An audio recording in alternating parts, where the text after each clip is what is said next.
This video is Immortal approved. Hey everyone, before I start this video, I want to credit some things. First off, the r/Dota2 Reddit and Discord have been extremely helpful in the creation of this video.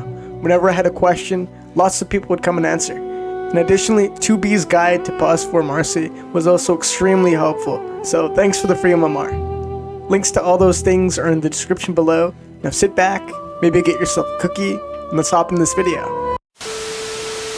I'm Parm, and today we're talking about how to counter Marci. This character has been a scourge on the community these past few weeks, so let's go over what items and heroes counter her, along with some of my updated thoughts about the character since my original video.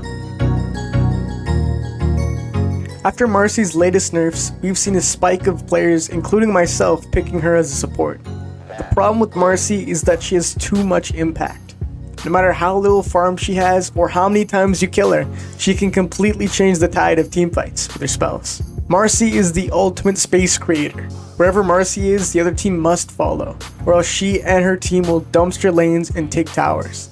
A trend that I've noticed while playing her is that the carry on her team gets to free farm with no contention, while the opposing carry gets bodied out of lane and struggles to farm. The biggest mistake people make while playing against Marci is that they overcommit on her. 5-man ganking a pause 3 or a support is never a good idea in early Dota. It just lets the enemy safe laner free farm, while also stealing the XP of your team's carry by just being around him. As good as Marci is, she does fall off mid to late game, after people start getting BKBs and disables. Be careful in this matchup.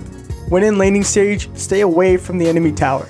If she's close enough, she can dispose you into the tower's range, and in the early levels, this can mean certain death.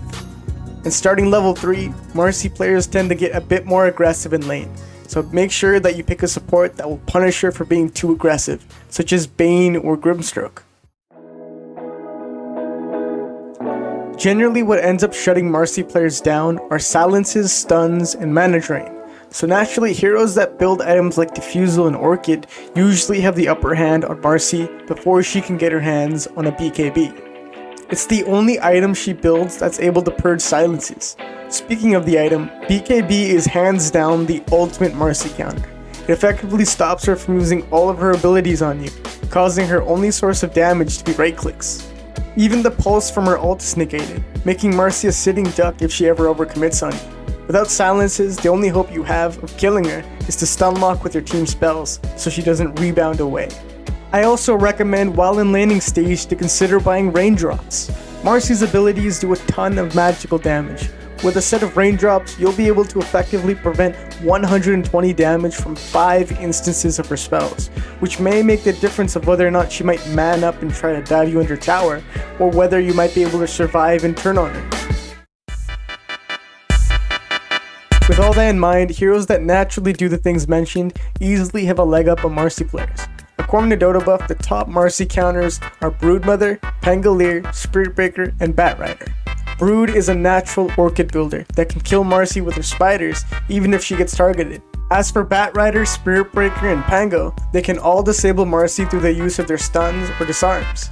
Some other notable characters are Lifestealer, who comes with a free BKB, Dark Willow with Shadow Realm that makes her untouchable, as well as Monkey King and Ursa, who can out-trade Marci in laning stage. Lastly, Bloodseeker is also a big Marci counter. His ult prevents Marci from using Rebound without taking a massive amount of damage. Thanks for watching this week's video. If you want more, check out the rest of my channel, and consider hitting the like button. This week I'm setting a goal of 10 likes. It would be awesome to reach, but if we don't make it, it's not a big deal. I've got some awesome things planned for the future, so make sure you subscribe so you don't miss it. Anyways, peace. See ya.